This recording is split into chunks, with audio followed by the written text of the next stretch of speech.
Hello and welcome back. Season 4 of the Candid Conversations, and we are at the ninth month of 2023. And we're changing this up a bit because I actually got somebody that's going to be co-hosting with me, and we're going to be in conversation, but it's going to be something without labels actually.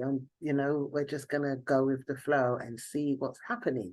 And I've got my very special guest here, Chia Phoenix. I'm going to get her to introduce herself. Welcome. Thank you so much, Auntie Marilyn. It's so lovely to be back and in conversation with you again. And hello to everybody that is listening. Good. And could you just tell the listeners a bit about you? And before you start, actually, I just want everybody to know this is really a chilled conversation. I've got my hair in rollers. Chia just looks relaxed.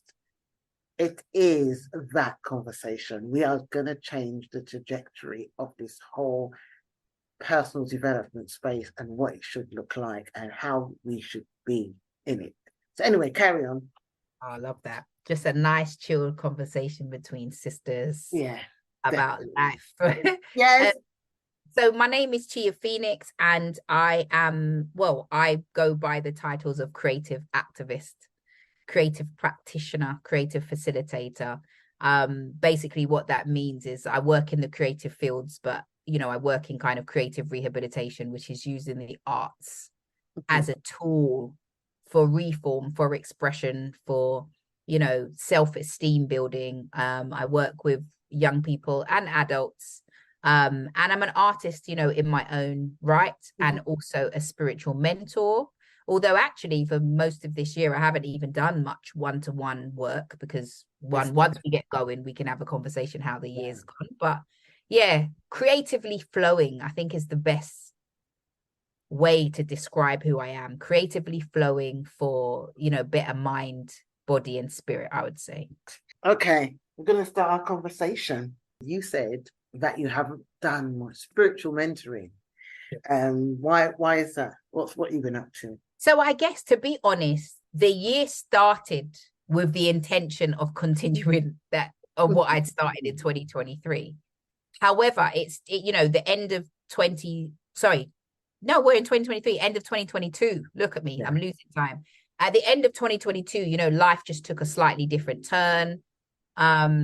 I made the decision to leave my work. I'd had to put in a disciplinary. I was very, very exhausted by the end of this year. And what I didn't realize at that time was I'd experienced a massive trigger on a next level of my awakening. There was something to be discovered, and it started to show itself from around the October, where things just start to get irritant around you. You're triggered about different things. Your spirit's bringing your attention to different things, but you're still staying on track of what is you're doing. And I'd also decided I started a new round of therapy at that time, but I didn't know where it was leading me. The year started off with some dramas, felt people were just taking liberties, some violations, friendships, relationships, things like that was starting to change. But it hit literally first, second, third, fourth week of January. I had He's Vulnerable When, which is a documentary I created on the vulnerability of Black men. So I had a screening prepared for the end of February.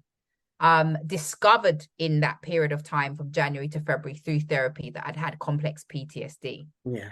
The complex PTSD is a form of PTSD, but it's when you've had multiple traumas happening in your life with some, harder ones that had happened from when you were young.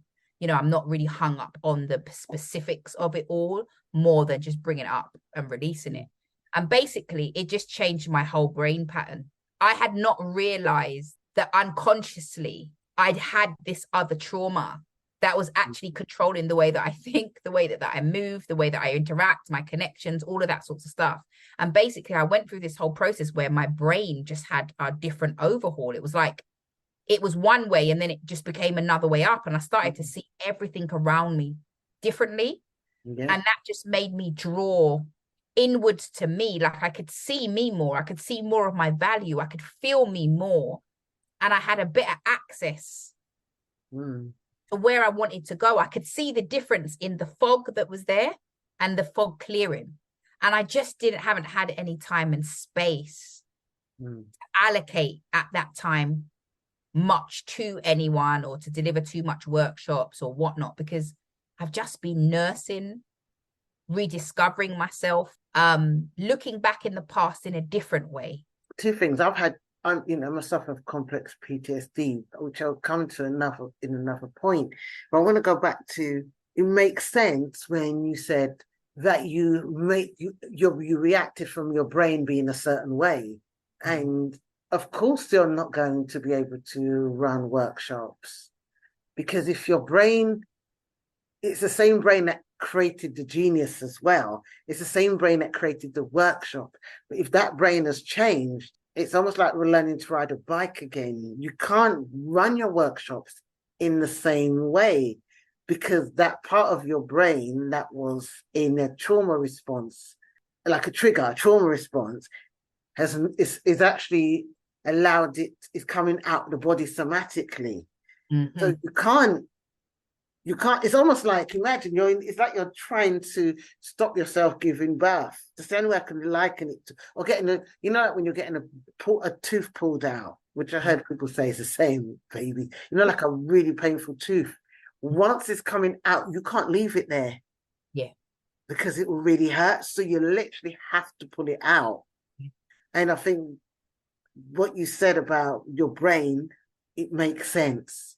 No, you're absolutely right. It was just an eye-opener. It started off with a microaggression, then just seeing patterns in different things and different people. And then obviously I'm being asked questions by my therapist. Mm-hmm. And, I'll never forget when she said to me, permission to take up space, like was just in January, right, we're going in. You need to take up more space. Mm. You need to be more vocal. And it was so direct. And I remember also when she said to me, you sit in front of me so neat and perfect. Mm. And I thought that I looked at myself, you're on Zoom, you're talking, I looked at myself and I was like, oh my God, I'm so neat. And that my therapist telling me I'm so neat, and everyone's telling me I'm taking up, I'm so big and this, that, and the other. And she's telling me you're not being big enough because you're like, I was compliant. I wasn't always reacting the way that I needed to react, because also the trauma response was fear of losing people, fear of people changing. Like it was always me proving my value in some way, shape or form, and people making me feel like I'm crazy because I had these other feelings. But discovering and having an understanding of the complex PTSD without diving, I wasn't even trying to dive too much in it. I was just like, I want to be aware of this thing. I just felt myself so much more, and it changed the narrative in my head. It made me be like, well, if they don't care about me, I don't care about them, innit? Like, rather than all this extra anxiety, I realized how much cortisol levels was in my body. I didn't realize I was so anxious all the time. I didn't even recognize it. Like, that was the maddest thing, was for me to go to do little things. Like, even with my cat, my friend's like, can you just relax? Like, you get so nervy and worried for midnight. And I was like, I know, I'm aware of it now. Like, are you okay? Is this whatever? And I was thinking, gosh, when I had my previous cat, Gemi, I didn't even know I was even feeling like this, because so much used to happen at once after the other. I didn't even have an opportunity to say I'm full of anxiety. I just saw it as, I got to get through this and I got to keep moving and I can do it. And then also I had my pains for the last 3 years. At the beginning of this year, I had a spiritual hook in my back. I'll never forget feeling this pain digging in my back and spirit saying it's a hook, and me not even understanding what spiritual hooks were. And feeling pain in my back, pain down my arm, numb in my little finger, pain down my sides and whatever. And I had to just draw back from everything to talk to myself, talk to my body, talk to my soul, understand this new brain, work this muscle in my brain and discover how it's seeing the world and seeing how different it was. Because I literally at one stage had 2 brains. I could see the old and the new. Yeah. I could see what the old brain had done and that I was thinking in this new way. I was aware I'm talking different. I can feel the vibration of how I'm talking. I'm more, I don't know, there's more of a stability or a groundedness that I can feel in myself as I'm talking, which means that the vibration has also changed in what I'm transmitting, because there's another graduation. And then when I come out of this graduation, all this information that has been come over the last 7-8 years and changes, it's going to develop me to be the next level of creative facilitator, practitioner, therapist, whatever it is. But you need to allow the time for experience and life to transform to the next level of the awakening. It doesn't just come to you. You've got to have the experience. It's like a singer, innit? It's like Adele. Every 5 years she did an album because she had to live life in those 5 years in order to have contents for the album. I'm just going to put a pin there. That makes a lot of sense, what you're saying about your journey. And it's really important to create pauses after you speak, because what you say is so full, so rich, that it does require digesting, because it's so much truth there and there's so much food for thought. So I want to give that the space and respect it needs.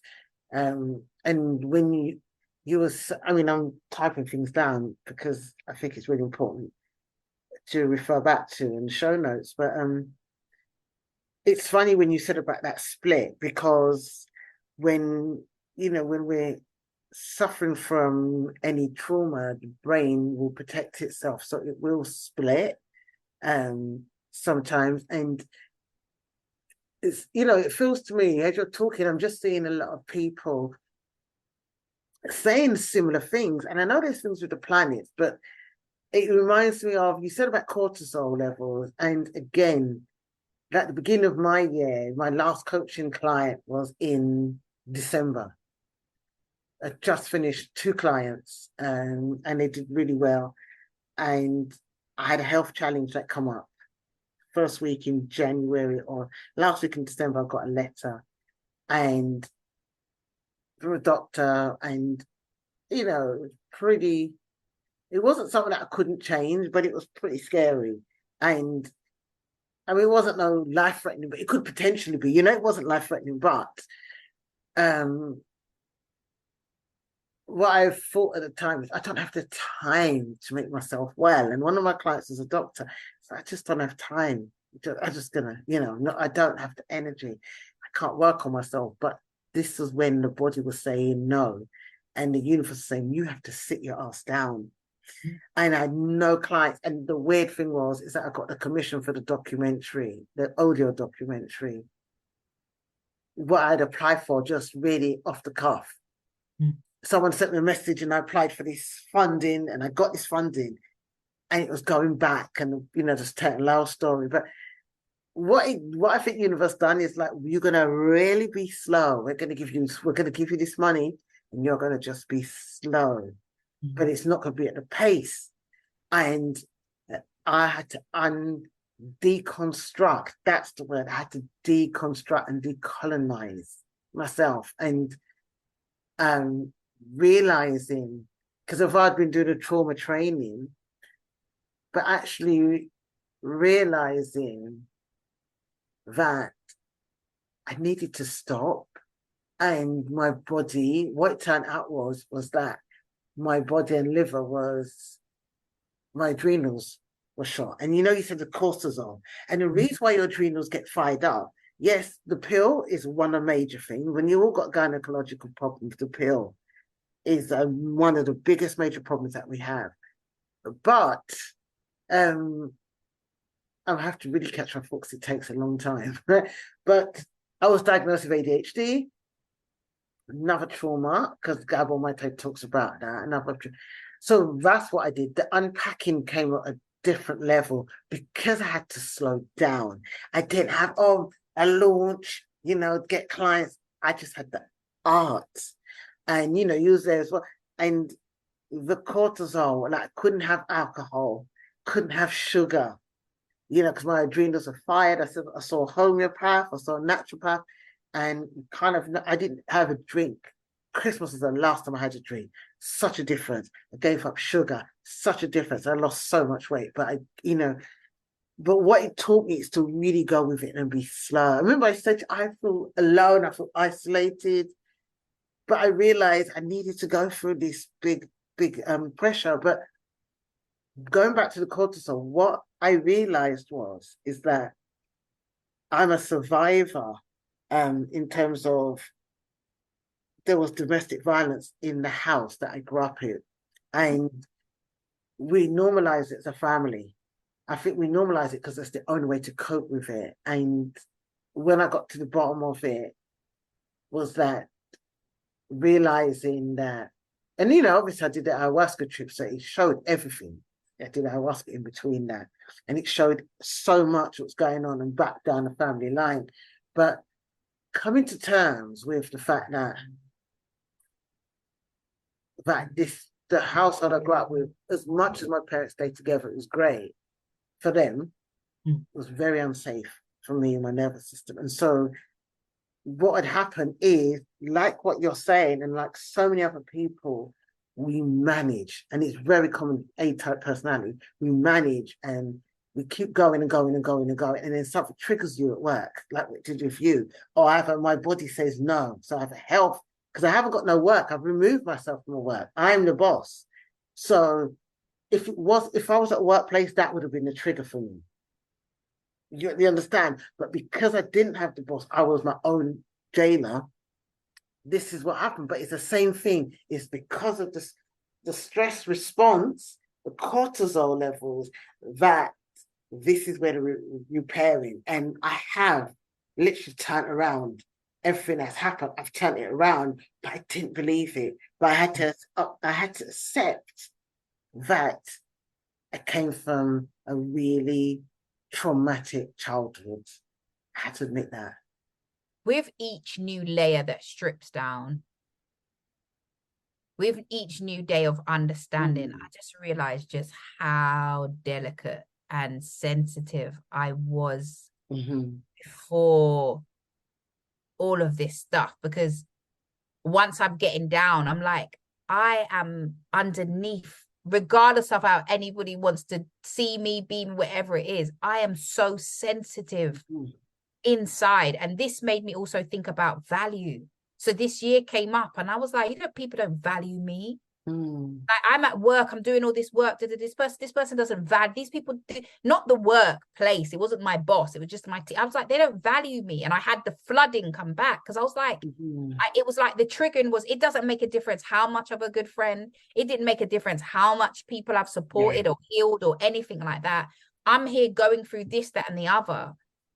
And nobody doesn't think of my feelings. Nobody treats me like I'm of value. Nobody was treating me like I was gentle and soft enough to be like, I'm so sorry that I did that to you. That might have affected you here. Like, especially when I'm quite an open book about my pains, my this, that, and the other. And I was like, I value me. And that's what this opening of the mind was. I value me. I value my body. I value my health. And if people want to disappear or don't want to talk to me or nobody wants to come for workshops, I don't care anymore. Because I found the value in my own self for me. And then what it did is it lifted the value on all the people that really valued me. And certain relationships and stuff became golden. They opened because now I'm more present, aren't I? Because I've brought up this complex PTSD, I'm more present with people. I really can feel the truth at a whole next level. And I wanted to see who was going to hold me through this. I made a point of those that was close to me. I made a phone call to say, I need to let you know this. I've discovered this, and it means this, this, and this, and it means I had went through this, this, and this. And right now my brain is evolving, and I'm telling you because I realize I as much as I feel I've been present for you as my friend, maybe I haven't been as present because I've had this unconscious thing. That allowed those that I feel loved and valued me to hold me in a way and I could relax. And it's been beautiful, but it has been tiring and it has felt new. I think our previous tools, hello, look at the little cat. It's so cute. He's wet, but he's just, oh look, Midnight is just, I can see her eyes. Sorry, people who are listening, you can't see. We're just having a cat appreciation. Marilyn has her cat and my little kitten. Got an orange cat. Anyway, but Karen, so You had to tell people basically, like, Yeah, this is I changed the way I was structuring. yeah. Well, after I'd lost, friends had lost, they'd gone. I'd Mhm. realized I can't take this. I don't want to be this person in these people's lives. I don't want these types of relationships. I don't want this. But I made a point of those that's around just to say, look, this is what's happening. And I need you to help see me through this. I'm Mhm. very tired. My body is really hurting me. Yeah. And I'm trying to adjust and also accepting my mental health because for me personally, growing up and having a grandmother with schizophrenia and having a dad that Mhm. also had nervous breakdowns and had been sectioned, I spent most of my life not That's a lot. allowing anybody to diagnose my mental health in any way, shape, or Mhm. form Mhm. because people are ready to put it on you. And then with my passion and my energy, I've had people being like, whoa, did it? And it was really a big trigger. Mhm. And then to get to a place where my brain, and I was like, oh my God, how did I get here? Like my therapist was like, you've done so amazing. I Mhm. don't know how you've coped to here and still shine so bright and do what it is that you're doing with all of that you had going on, knowing that actually I've probably been in mental crisis my whole life. I've probably Well, been in one long breakdown and I don't even know how I don't even know, to be honest, because now I can feel the difference in what my brain was doing before. but your body protected you because if, as a people pleaser, it kept you in control because the opposite could have been that you could have become have narcissistic injury where you had to because like a lot of I don't know, I'm not enough, I just can't diagnose these people, but you know you hear a lot of they throw this word narcissist around, but a lot of the people that have had a quite traumatic upbringing, they can become one of the many spectrums of narcissists. Most narcissists are problematic. I'm not a psychiatrist or psychologist, but when I think about it, your body was protected, your soul is wise and kind. But it could have easily have gone, especially for a parent with mental, it could have easily have gone on the opposite spectrum where I'm in so much in pain, I'm going to hurt people. You are absolutely right because do you know, listen, that's the biggest thing I've had from people. Why did you say anything when that happened? You should have cut off this. And I've said, do you think that inside I didn't want to do that? There's been enough times in my life that even with a little explosion, a little of I'm not dealing with this, and Mm. people's like, you're mad, you're crazy. And I shut down because I couldn't believe that they couldn't understand why I was even feeling how I was feeling or reacting right now. And so many times in life that I held it, the allowances. Like even when I think of relationships or friendships where I think I would see things that didn't feel right, Mm-hmm. and I would make it about me. And I'd say, it's because your head's running, give that person a bit of time, da da da da da, you've always had this problem. I always had people put it on me, and I was always triple checking myself.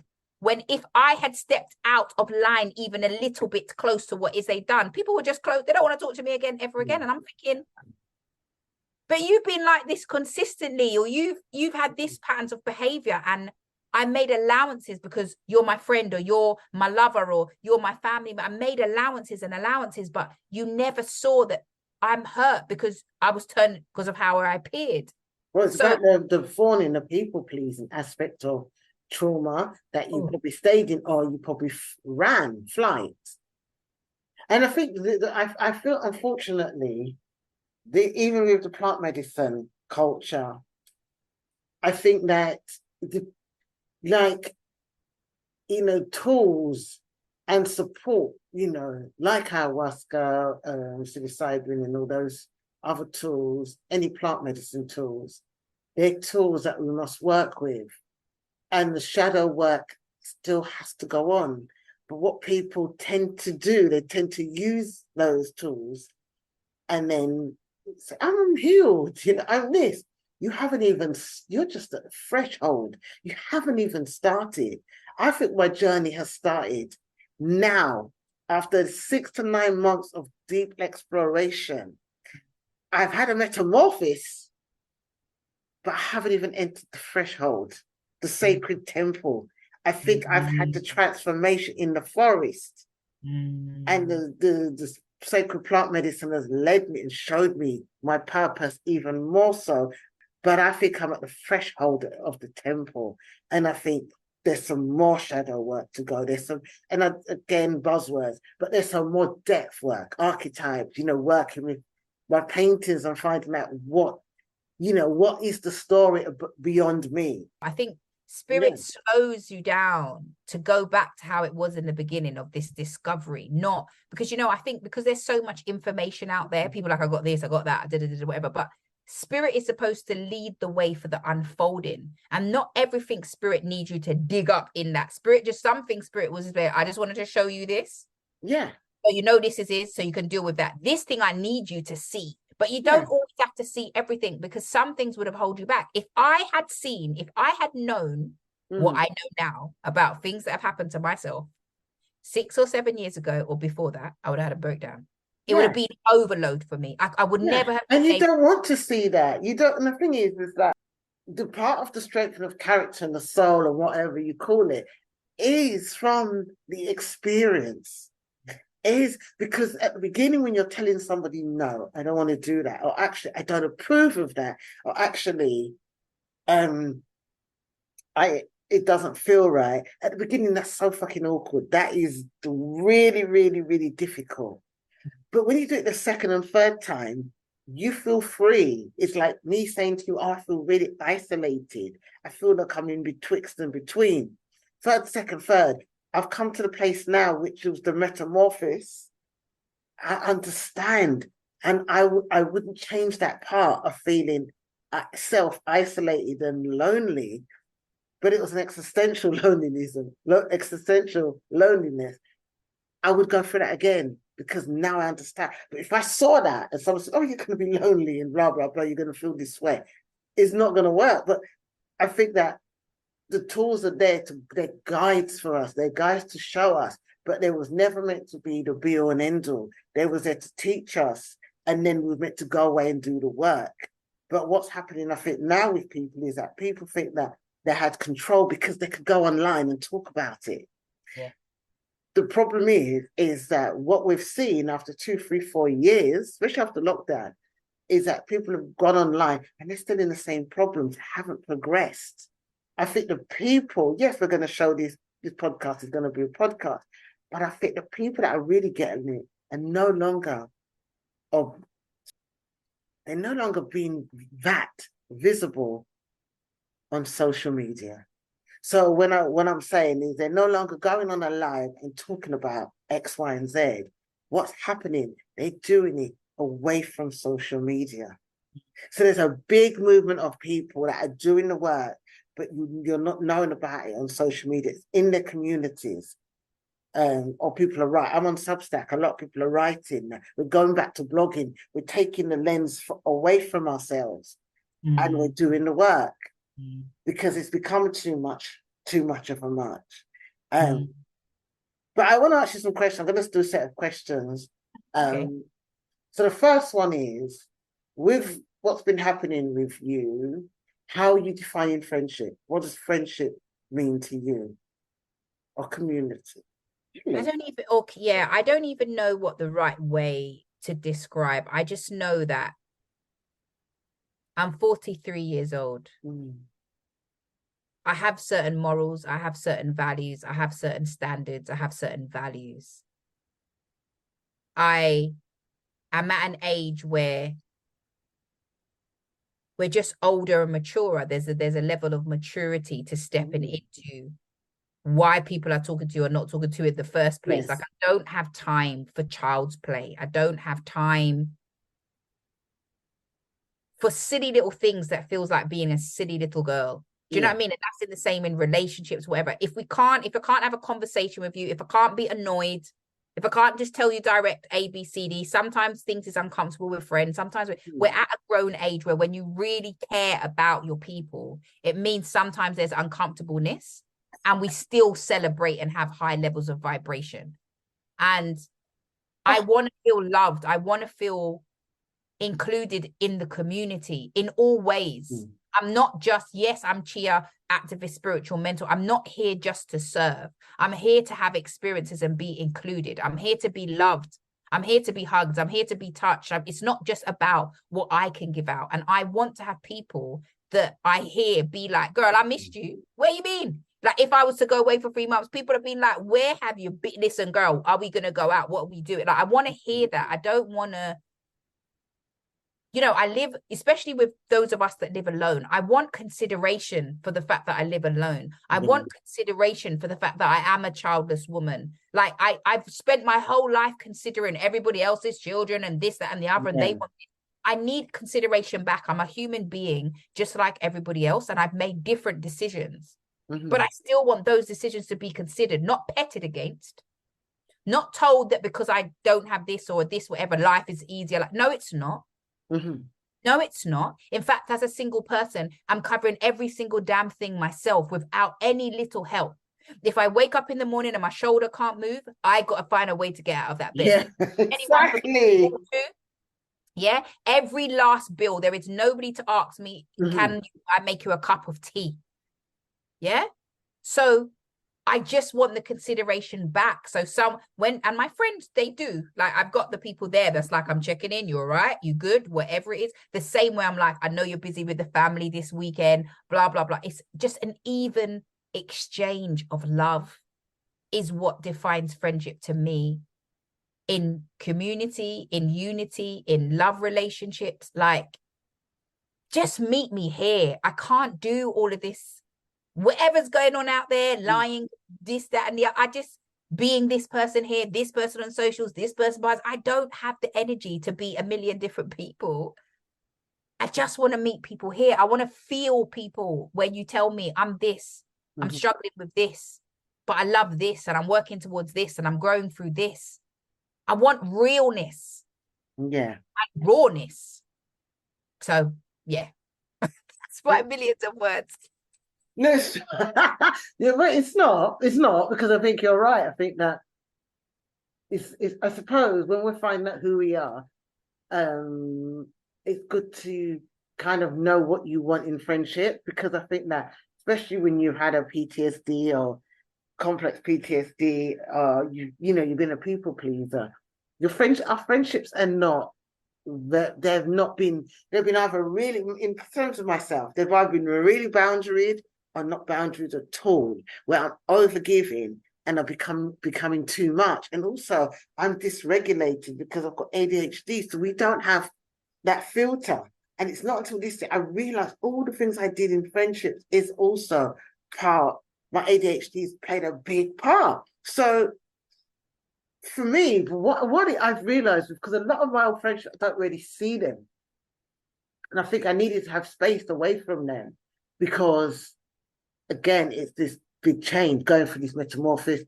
I'm post-menopause, I'm 56, I'm, childless again. So I'm finding out where I fit in this world as a person that leads others, a leadership role, but also, again, being that super competent person, that super well behaved, the good girl. And my body's saying, this isn't right. You're conforming. There's a level, even though you're creative, you're still conforming. And so I found that I was always a giver. I was always a caretaker for a lot of people, even though I had my own drama and my crazy relationships. We'll come to that about relationships in a minute. I still felt that because of the childhood trauma, there was a level of me that I didn't feel enough. And so when lockdown happened and I was in my own company, I had no choice. I started to feel so empowered. And I thought I'd be really lonely being in lockdown, but I wasn't. I felt so empowered. And then I thought, I need more of this. Therefore, I don't want any outside influence. And so I'm not going to really connect to friends. I'm just going to skate, because that's very superficial. Skating community is cool, but there's a level of, we're just there to skate. It's like going to aerobics class. You're just there to do that. But what I realized with the friendships that I formed post-pandemic or during pandemic, people would come in my life, they will go, they'll be around, we'll just, people would move on. And so for me, at first, I thought, my God, I'm unfriendable because I cannot make any new friends. But what I realized what was happening is that I was looking and being discerning because Mm, I was looking from a lens of a regulated system rather than a dysregulated mm, nervous system. And at the mm, beginning, it was really fucking hard because there were people that just couldn't fit, they couldn't meet my needs in terms of what friendship was. Exactly what you mm, said, check up on mm, me, not just call me when they just want to offload, um, communicate with me, want to just dump on me. Most of me, all the stuff that I used to do before as a people pleaser, when I stopped doing that, I realized that, or when I noted the people I didn't continue friendships with, or they went into the acquaintance book, I noticed when I wasn't playing small and when I wasn't doing the mammy part where I'm looking out for you because you've got problems or we're trauma bonding. Once I weren't doing those things, the relationship fell apart. And I think that was the foundations of all my relationships. Because if I'm not serving you, which is to happen in my home, or I'm not being a good girl, so people pleasing, or being yeah. a mother, Mhm, caretaking you, then I mhm. don't have a role. And that's what I carried unconsciously in my shadow. So what I'm realizing now is I'm open. I'm open for honest relationship, but I've got to show all parts of myself because I used to hide. I remember telling some traumatic ex, I'm shy. He said, no, you're not shy. And I used to say to certain friends, I'm shy. I'm shy because I don't show the other sides. And when they would come out later on in a relationship or friendship, people say, well, who is this woman? But it's all sides of ourselves, allowing all of me to be seen. And this week, I had an epiphany. This week, I thought to myself, I actually am going to do social media and all the other stuff my way. I don't give a toss what people think anymore. But it was so buried deeply because you've got to market this way, you've got to do this, you've got to paint, I don't give a fuck. I'm just doing the work. I don't care because it's the same people I'm trying to please, an imaginary group of people. But I thought I was just feeling frustration. Actually, I'm still in that people pleasing. So for myself, that my page, I'm just forever battling where people are like, yeah, but you don't do this or you don't sell this or you don't do that. And I've for all my life been like, listen, I never followed what anybody's plan is for anything, but also just understanding who I am in my womanhood. Yeah, And it doesn't fit in with everybody else. It's like, I give you one example before you just move on to another question. It's like all the stuff around a lots of womb stuff, right? I've yeah. spent my whole life, I've never had Me too. Yeah. cramps, nothing. Yeah. I don't deal with people. I don't have, yeah, when I turned like 33 or something, I started to get a little bit of headache. I get a little bit tired, whatever. But I was the young person that would be going to play netball, going, like running around, dancing. I had a lot of energy when I was on my monthly. And I always was isolated because I didn't have pain. So I was made to feel something's wrong with me because I don't have pain. To get to this age to realize that Mhm. you're doing really good because the pain was the sign of other things going on for people and you fit in this other box. But people would bond, women bond on these things. Yeah. The same way Mm. when it comes to children, I never tell people that I did or I didn't. But the way people approach me and say, oh, how do you feel about that? Well, you didn't ask me if I wanted or I didn't want, or if I'm happy or unhappy. You're assuming and Mm. you're putting a narrative on me of all women. The same way with marriage. People just say to me, yeah, but you really got to think about that. And you really got to think. I never told anybody, Auntie Marion, I've never told anyone in life I wanted to get married. Not one people has asked me, but do you want to get married? That's a Mhm. different conversation versus making me feel that I'm at a minus because of what Yeah. you would expect from me. And that's because it's the herd, Mm. fitting into the herd rather than you just having your unique path and having people around you being like, well, that's Chia. That's Chia. And I love Mm. Chia for the way she is and the way that she moves and the woman that she is for who she is. But I Mm. don't need to have this imaginary competition thing or Mm. have to speak like this in this place or behave like this. I even have people that say to me, yeah, but you can't wear all your nose chain and stuff like that to work.